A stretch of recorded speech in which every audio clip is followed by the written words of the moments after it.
Ahojte, dnes si spolu uvaríme výborné mäsové risotto so šparglou, sherry paradajkami a parmezánom. Samozrejme na taliansky spôsob. Tak sledujte a vaŕte s nami.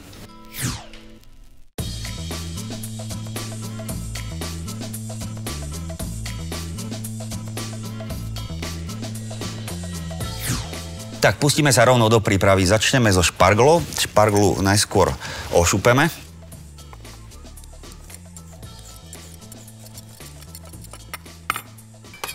Konce odkrojíme. Takisto aj zelenú šparglu očistíme. Konce odsekneme. Teraz zohrieme panvicu. Biele časti z cibulky nasekáme na drobno.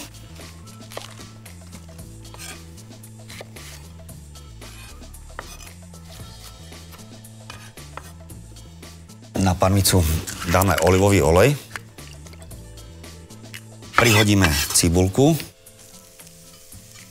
Šparglu nakrájame na menšie kúsky. Hlavičky necháme v celku.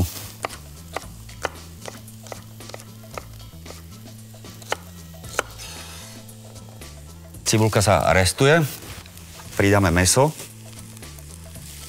Premiešame.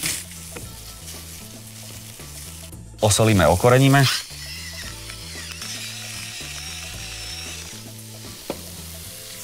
A restujeme. Sherry paradajky prepolime.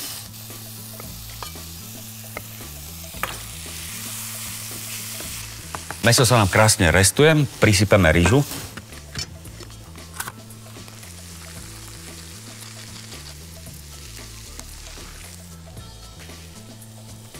Premiešame.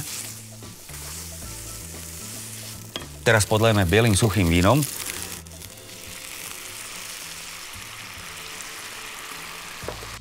Krátko povaríme, kým sa z vína odparí alkohol.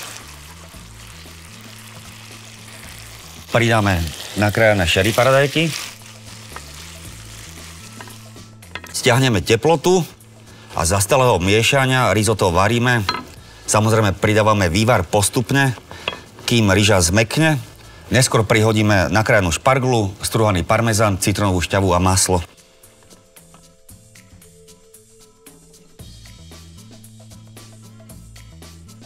Tak, risotto sa varí približne 10 minút.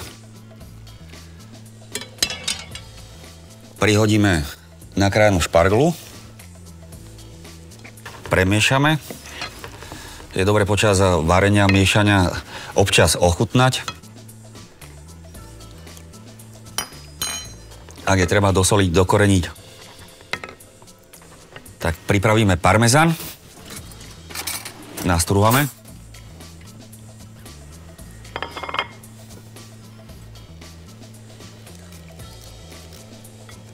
Risotto musí byť počas celej doby varenia zaliaté vývarom, tak aby nebolo suché. Dôležitá súčasť kremového risotta je aj maslo. Pridáme ešte čerstvý tymián.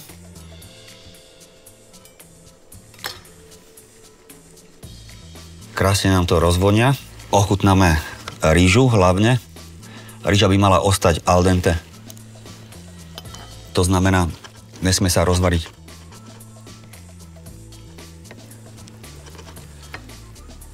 Teraz môžeme prihodiť strúhaný parmezán, maslo, pár kvapiek citrónovej šťavy,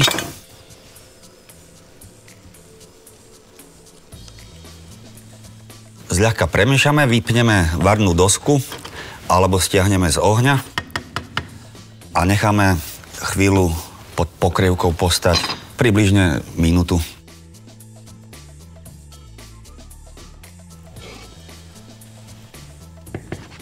Risotto máme pripravené na servírovanie. Ešte posypeme čerstvou nasekanou petržlenovou vňaťou.